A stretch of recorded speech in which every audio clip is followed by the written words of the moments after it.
नमस्ते, मैं हूँ कृष्णा। आज हम बात करेंगे वट सावित्री व्रत की, एक ऐसा पर्व जो अटूट विश्वास और प्रेम की शक्ति का प्रतीक है। यह व्रत ज्येष्ठ मास की अमावस्या को मनाया जाता है। आज हम जानेंगे सती सावित्री की वह अद्भुत कथा जिससे मृत्यु के देवता यमराज को भी विवश कर दिया था।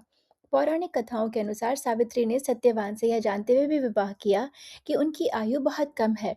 जब यमराज सत्यवान के प्राण लेने आए तो सावित्री उनके पीछे पीछे चल पड़ी।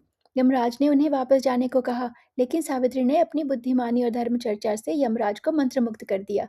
यमराज सावित्री की धर्मनिष्ठा से अत्यंत प्रसन्न हुए और उन्हें 3 वरदान मांगने को कहा। सावित्री ने बहुत ही सोच समझकर वरदान मांगे। पहला वरदान में उन्होंने अपने ससुर के आंखों की रोशनी और उनका खोया हुआ राज्य मांगा।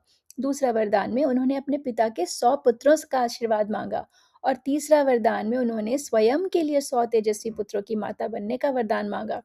यमराज ने बिना सोचे समझे तथास्तु कह दिया, लेकिन जैसे ही उन्होंने यह वरदान दिया, उन्हें आभास हुआ कि एक पतिव्रता स्त्री के लिए वरदान उसके पति के बिना संभव नहीं है।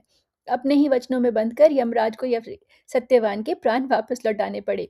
यह सावित्री की बुद्धिमानी ही थी जिसे मृत्यु पर विजय प्राप्त की।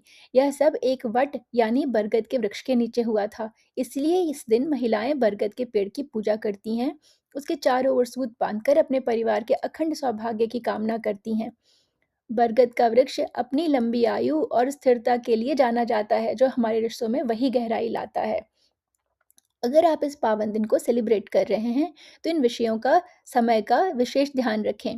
इंडिया और यूएसए दोनों जगह ये व्रत 16 मई को अमावस्या के दिन मनाया जाएगा। सावित्री और सत्यवान की यह कथा हमें सिखाती है कि सच्ची श्रद्धा से संभव को भी असंभव बनाया जा सकता है और असंभव को भी संभव बनाया जा सकता है। आपके जीवन सुखद और मंगलमय हो। जुड़े रहिए हमारे सेलेस्टियल कैलेंडर के साथ। हरे कृष्णा।